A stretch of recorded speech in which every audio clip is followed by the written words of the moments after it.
Halo, assalamualaikum warahmatullahi wabarakatuh. Hadir dengan saya Nini Deot Karun Katung atau Nyi Paricara. Kali ini saya tuh pengen review ya tentang film Jewel in the Palace ya atau Daejanggam.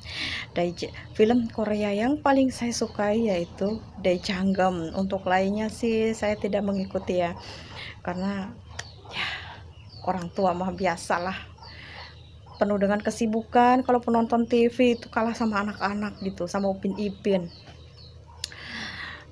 Tapi untuk Dejanggem ini saya nggak ketinggalan sih, bisa dibilang nggak ketinggalan ya. Dejanggem itu kan mengisahkan seorang wanita tabib pertama atau dokter wanita pertama di Korea ya, di kerajaan apa ya, Sanjeon gitulah, nggak tau lah. Janggem ini kan masa kecilnya ya cukup suram hidupnya ya. Dia merupakan seorang anak yatim piatu ya. Pada awal kisah kan tuh diceritakan seorang ratu diperintahkan, maksudnya seorang raja memerintahkan kepada penggawanya untuk meminumkan racun kepada sang ratu. Sang penggawa itu merasa nggak tega ya harus meminumkan racun kepada ratu, sehingga akhirnya memerintahkan orang lain yaitu Sokjun ya, siapalah namanya itu, ayah dari Janggem ya. Dengan terpaksa akhirnya Sokjun itu ya ikut menyaksikan gitu, meminumkan, bukan meminumkan, ya mau meminumkan tapi ratunya meminum sendiri. Sebelum minum racun itu, ratu bersumpah suatu saat nanti akan membalas dendam, putranya akan diperintahkan untuk membalas dendam. Begitu, yang merupakan putra mahkota. Mungkin ya kerajaan itu, kerajaan Seonjeon gitu ya, itu yang memiliki kuasa itu ratunya menikah dengan seorang pangeran mungkin yang bukan keturunan dari kerajaan itu gitu, sehingga sang raja memerintahkan kepada orang lain untuk menghabisi sang ratu agar tampuk kekuasaan jatuh kepadanya gitu ya. Begitu ya, zaman dulu gitu, nggak peduli istri sendiri, orang tua sendiri, anak sendiri, demi kekuasaan mereka dihabisi, demi dia yang berkuasa gitu. Umur kita yang pendek kok diperebutkan untuk berkuasa yang hanya sebentar ya. Kasihan harus mengorbankan orang lain, apalagi mengorbankan anak istri ya demi kekuasaan. Menurut saya begitu. Ya itu apa namanya? Akhirnya racun diminumkan ke ratu kan, dan ratu meninggal.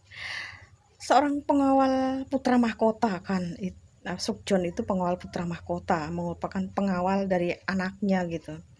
Itu merasa benar-benar terpukul ya, selalu dibayang-bayangi oleh rasa takut, berlari ke sana kemari dengan rasa cemas gitu, hingga akhirnya dia itu jatuh ke dalam sebuah jurang, dan ternyata di dalam jurang itu ada sebuah gua. Dikatakan oleh seorang pertapa di dalam gua itu, kamu dalam hidupnya akan bertemu dengan 3 orang wanita. Satu wanita pertama itu sudah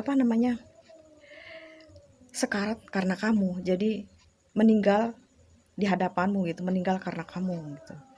Untuk yang kedua, wanita itu kamu tolong, tapi dia akan meninggal karena kamu gitu.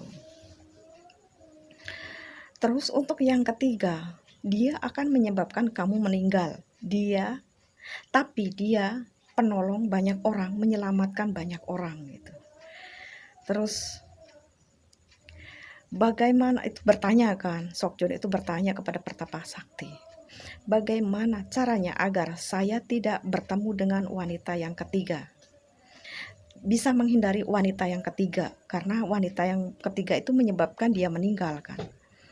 Jangan pernah bertemu dengan wanita yang kedua gitu. Akhirnya dia pergi dari kerajaan itu ya, dari kota raja, pergi hingga pada suatu hari dia kembali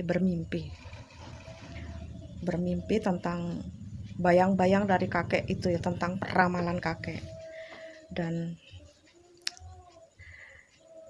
ya menyebabkan ia seperti orang stres. Karena dia ingin menghindari perasaannya yang nggak karu-karuan, akhirnya dia tinggal di sebuah kuil gitulah, hidup bersama seorang pendeta.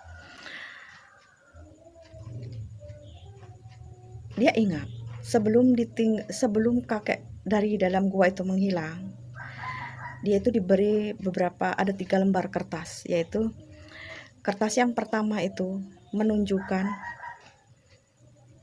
orang yang sudah meninggal, yaitu ratu yang telah dibuat meninggal olehnya gitu. Yang kedua itu ada gambar sungai, jadi kepala sungai gitu. Terus untuk yang ketiga saya lupa ya. Ketika ia tinggal di pendeta, pergilah dia ke sungai. Dia melihat seorang wanita yang tergeletak di hulu sungai gitu. Dia kemudian teringat akan kertas itu, hulu sungai itu, kepala sungai. Ingin tidak menolong karena memang ada perintah kan, jika kamu ingin selamat dari orang yang ketiga, maka kamu jangan pernah bertemu dengan wanita kedua. Dia ingat itu, tapi tidak mungkin kan dia tidak menolong wanita itu. Akhirnya dia menolong wanita itu, diberi obat, hingga akhirnya sembuh ya. Wanita itu yaitu bernama Myongyi ya. Akhirnya sembuh dan Myongyi itu ditinggalkan, dia diminta untuk pergi ya, nggak diminta sih, berpamit gitu untuk pergi karena memang udah sembuh dan dia tidak bisa memberi apapun kepada Sokjun yang telah menolongnya.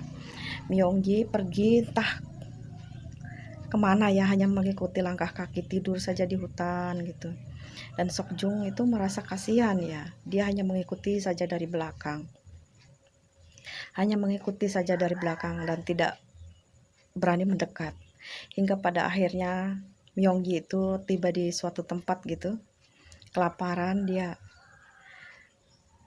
tiba-tiba ditawari oleh seorang tukang warung gitu, tukang makan itu, tukang nasi gitu, untuk makan dengan makanan yang banyak.